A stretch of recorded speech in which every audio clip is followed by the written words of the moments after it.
Hello students, हम लोग determination of stock level कर रहे थे। मैक्सिमम लेवल हो चुका है, मिनिमम स्टॉक लेवल हो चुका है, reorder level, average stock level. एक लेवल और है, वो है danger level.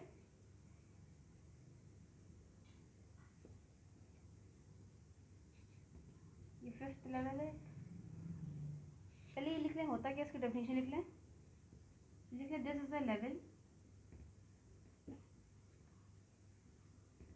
at which normal issues of material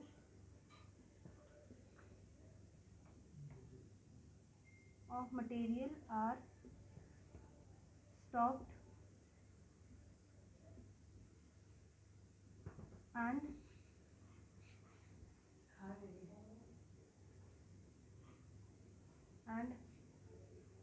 material are issued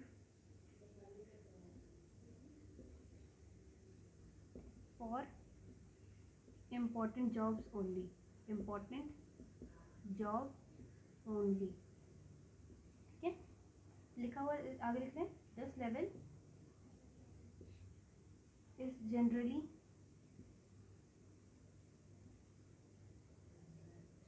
fixed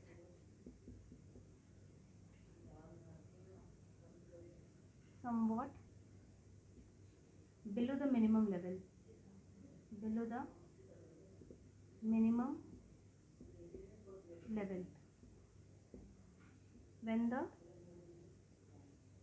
when stock reaches danger level, urgent action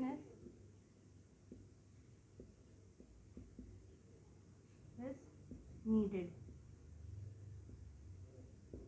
ठीक है। तो ये ऑलरेडी आपको डेफिनेशन बता रही होगी कि डेंजर लेवल होता क्या है।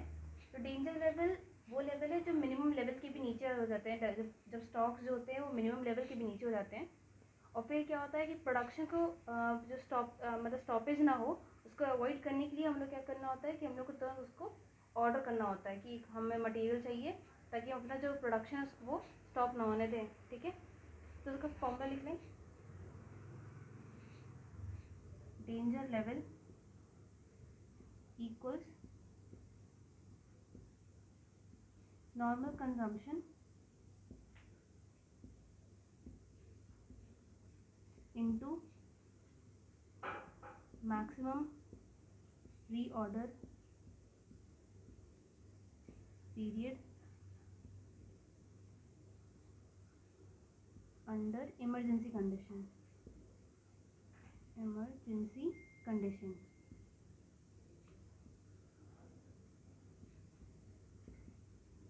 ये हो गया डेंजर लेवल का फॉर्मूला, ठीक है।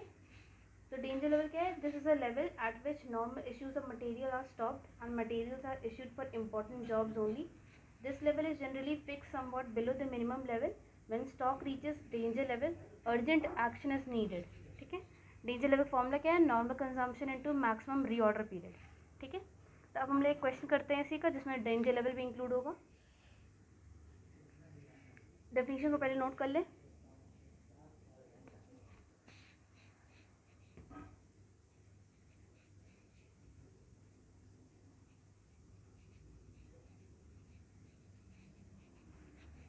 तो क्वेश्चन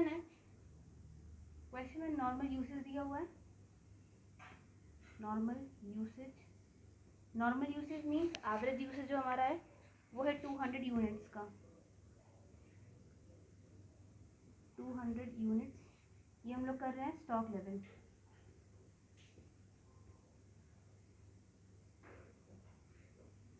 ठीक है। मैक्सिमम यूसेज जो है वो है 300 यूनिट्स। मिनिमम यूसेज हमारा है 100 यूनिट्स का। रीऑर्डर क्वांटिटी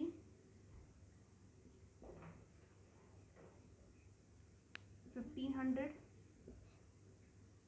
और रीऑर्डर पीरियड है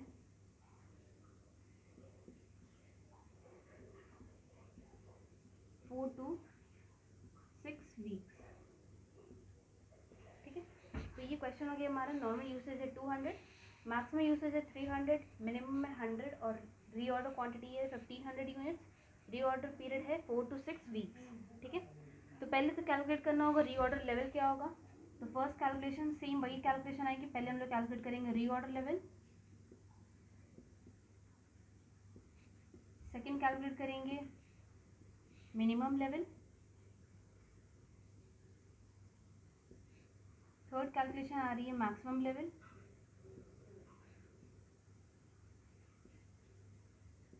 फोर्थ है एवरेज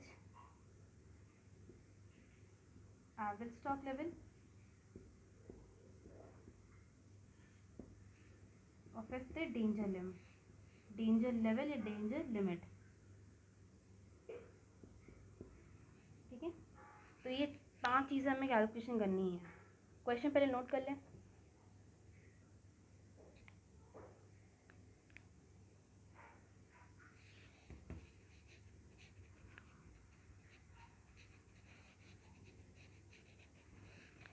फर्स्ट कैलकुलेशन होगा रीऑर्डर लेवल का।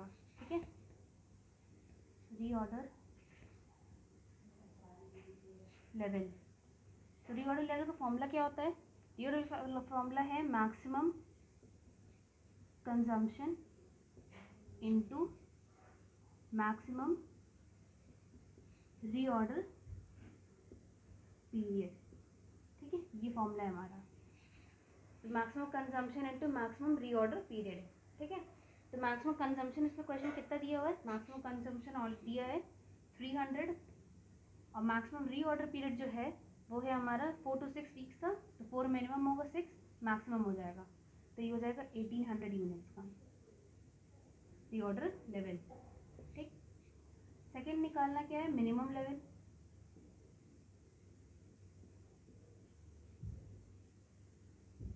मिनिमम लेवल का फॉर्मूला क्या होता है। मिनिमम लेवल का फॉर्मूला होता है रीऑर्डरिंग लेवल या फिर लिख लें ordering level. Reordering level minus करेंगे नॉर्मल कंजम्पशन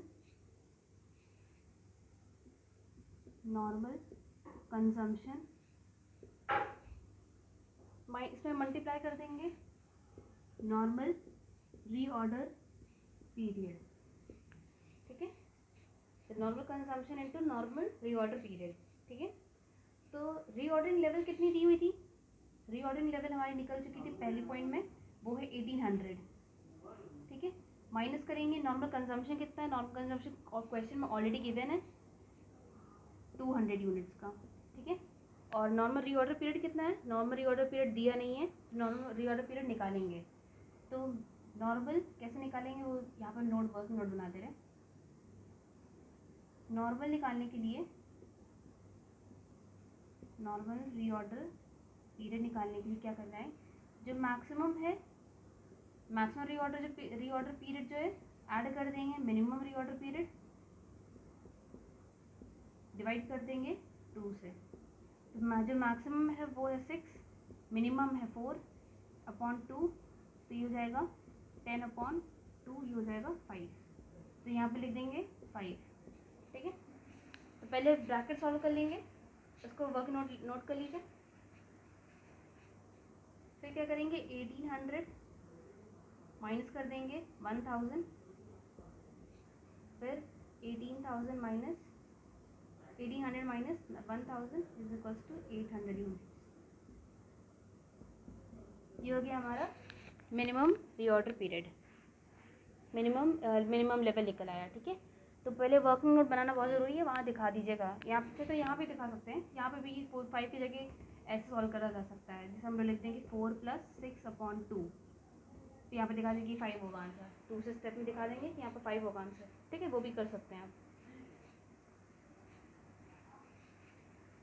अब कैलकुलेशन आती है थर्ड पॉइंट की, मैक्सिमम की। मैक्सिमम लेवल का फॉर्मूला क्या होता है। मैक्सिमम लेवल का फॉर्मूला है ऑर्डरिंग लेवल,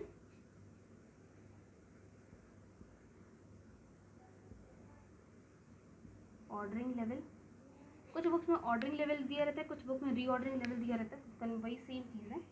तो रीऑर्डरिंग लेवल माइनस ब्रैकेट में minimum consumption into minimum reorder period, इसमें ऐड कर देंगे रीऑर्डर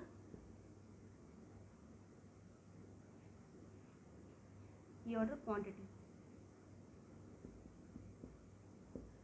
ठीक है, तो ये हो गया क्वेश्चन हमारा।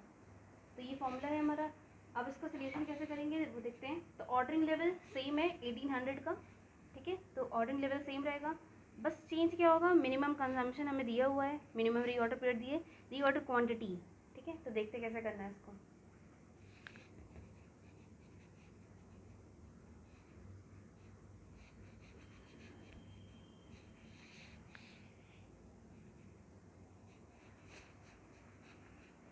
तो क्वेश्चन पहले दिया है तो ऑर्डरिंग लेवल कैसे निकालेंगे। ऑर्डरिंग लेवल क्या है, तो ऑर्डरिंग लेवल दी हुई है हमारी 1800 की, ठीक है। अब हमें माइनस करना है मिनिमम कंजम्पशन। तो मिनिमम कंजम्पशन कितना है हमारा, मिनिमम कंजम्पशन था 100 का, मल्टीप्लाई करना है मिनिमम रीऑर्डर पीरियड से। रीऑर्डर पीरियड मिनिमम है 4 का, ऐड कर देंगे इसमें रीऑर्डर क्वांटिटी। तो रीऑर्डर क्वांटिटी कितनी है 1500 की, क्वेश्चन में ऑलरेडी गिवन है, ठीक है। रीऑर्डर क्वांटिटी दी हुई है क्वेश्चन में, एक की दी हुई है 1500 की। सॉल्व कर लेते हैं इसको पहले।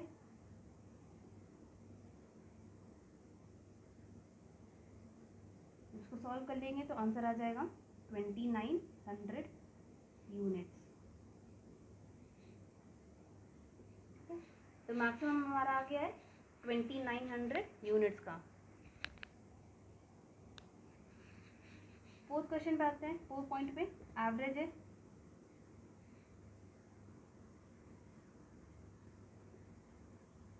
एवरेज स्टॉक लेवल, तो एवरेज स्टॉक लेवल का फॉर्मूला क्या होता है, एवरेज स्टॉक लेवल का फॉर्मूला है maximum stock level plus minimum stock level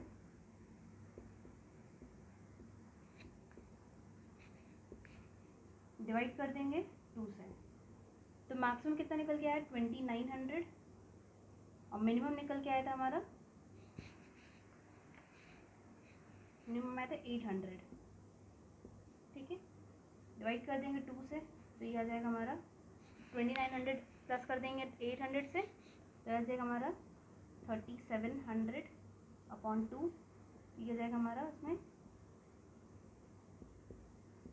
1850 units. ये हो गया हमारा एवरेज स्टॉक लेवल, ठीक है। तो ये हो गया हमारा 4th पॉइंट।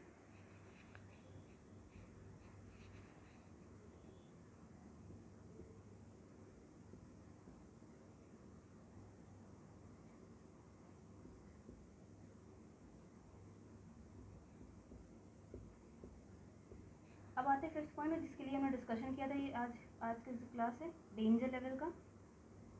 तो डेंजर लेवल का पहले फॉर्मूला लिख लेते हैं। पहले डेंजर लेवल का फॉर्मूला क्या है, तो डेंजर लेवल का फॉर्मूला हमने बताया था normal consumption into maximum reorder period, ठीक है। तो डेंजर लेवल फॉर्मूला का maximum consumption into maximum reorder period है। तो लिख लेते हैं पहले formula, normal consumption into maximum reorder period. तो नॉर्मल कंजम्पशन कितना है क्वेश्चन में नॉर्मल कंजम्पशन कितना दिया हुआ है, नॉर्मल कंजम्पशन है 100 यूनिट्स का, ठीक है। तो 100 यूनिट्स का नॉर्मल कंजम्पशन दिया हुआ है हमें, ये हो गया हमारा 100 का, ठीक है। उसके बाद लिखा है मैक्सिमम रीऑर्डर पीरियड कितना है 6, तो 600 यूनिट हमारे डेंजर लेवल है। मीन्स 600 यूनिट हमारे पास टोटल स्टॉक में पहुंचेगा, तो वो ऐसा लेवल होगा कि वो जो स्टॉक होगा 600 यूनिट्स का, उसमें क्या है वो यूज़ इतनी जल्दी यूज़ हो जाएगा कि किसी भी समय प्रोडक्शन वो है वो स्टॉप हो सकता है, ठीक है। तो मतलब 600 यूनिट पहुंचते ही, जैसे अगर हमारा स्टॉक लेवल 600 यूनिट पहुंचेगा तो हमें तुरंत दोबारा रीऑर्डर करना पड़ेगा ताकि स्टॉक्स के लिए, ताकि हमारा जो प्रोडक्शन है वो स्टॉप ना हो। ठीक है, तो ये था डेंजर लेवल, इसको नोट कर लीजिए।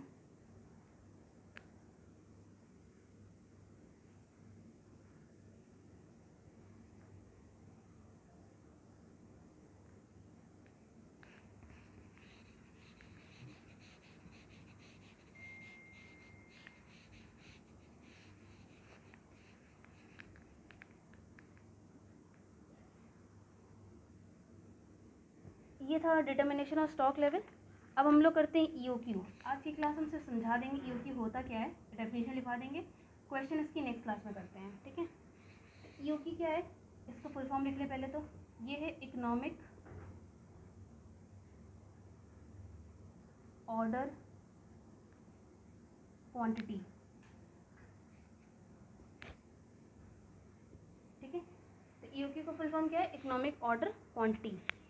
तो EOQ की डेफिनेशन लिख लें, EOQ is also termed as, इसको और क्या कहा जाता है, इसको कहा जाता है रीऑर्डर क्वांटिटी। Reorder quantity. ठीक है, EOQ is that size of order, that size of the order which gives maximum economy in purchasing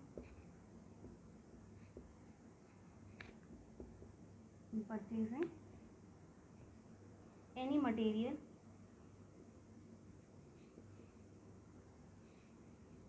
and ultimately contributes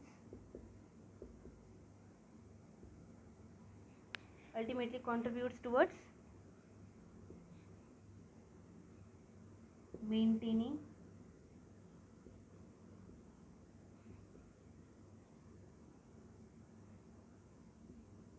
at the optimum level.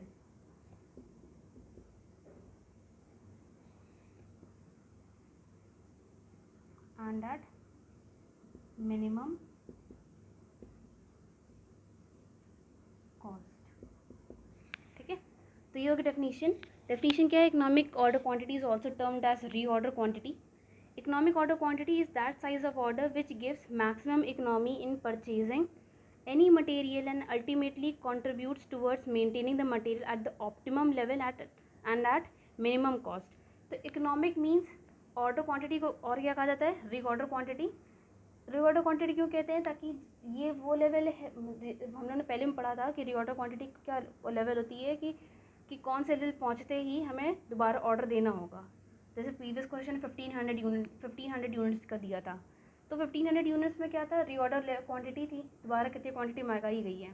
तो कोई भी बिजनेसमैन या बिजनेसमैन अपने गोडाउन में सामान रखने के लिए ये नहीं सोचता कि हम बहुत ज़्यादा बल्क में सामान मंगा लें, स्टॉक मंगा लें और उसको फिर वेस्ट होने दें। वो ऐसी लेवल, इसलिए इकोनॉमिक ऑर्डर क्वांटिटी कैलकुलेट करा जाता है ताकि हमें एक ऐसा लेवल मिले ताकि वो हमारे लिए जो कंपनी के लिए, बिजनेस के लिए, इंडस्ट्री के लिए बहुत ही प्रॉपर तरीके से यूज़ भी हो जाए और at minimum cost.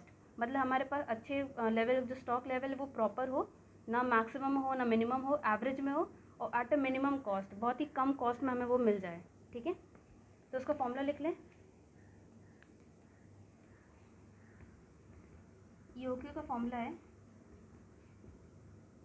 √2AS upon I। ये फॉर्मूला इकोनॉमिक ऑर्डर क्वांटिटी का। ठीक है, जिसमें EOQ का मतलब वो पता ही आपको, इकोनॉमिक ऑर्डर क्वांटिटी है, 2 कांस्टेंट फिगर है। ठीक है, ये भी कोई लिखने की जरूरत नहीं है। ए जो है वो है एनुअल कंजम्पशन,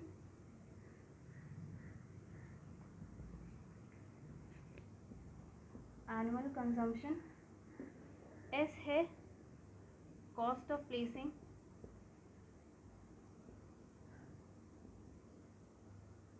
एन ऑर्डर,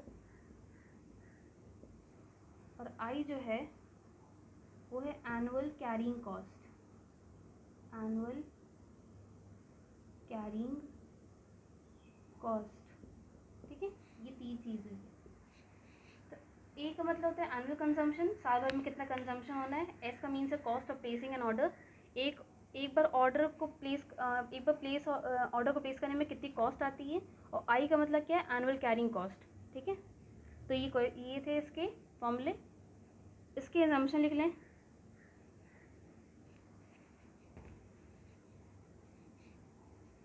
ये कभी कभी थ्योरेटिकल पार्ट में आ सकता है, वो सेक्शन ए में तो पूछा जा सकता है कि इकोनॉमिक ऑर्डर क्वांटिटी है क्या। तो डेफिनेशन के अलावा आपको कुछ और भी लिखना होगा, तो एजम्पशन लिखना, इसके एजम्पशंस क्या होते हैं।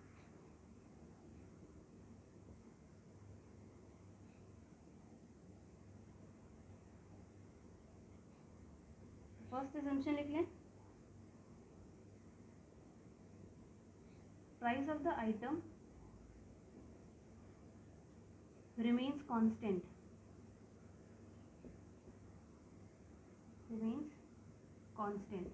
ठीक है। तो price of item remains constant while keep carrying cost stable, sorry,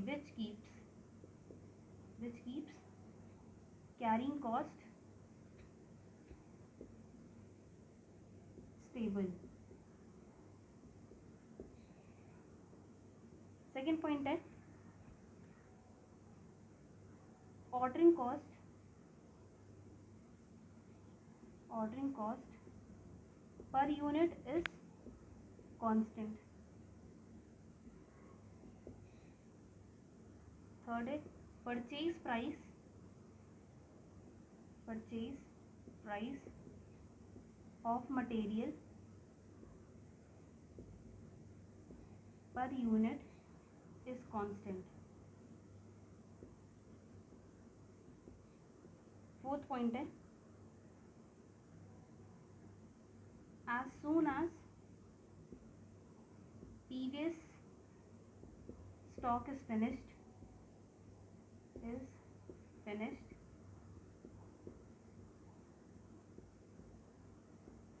ordered material is received।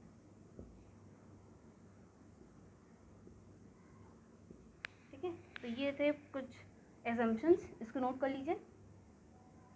ठीक है, तो EOQ आज हमने डेफिनेशन लिखवा दी है, फॉर्मूला लिखवा दिए और एजम्पशन लिखवा दिए। नेक्स्ट क्लास में इसके क्वेश्चन डिस्कस करेंगे। ठीक है, क्लास आज यहीं तक थी, नेक्स्ट क्लास में हम इसके क्वेश्चन कराएंगे। Thank you.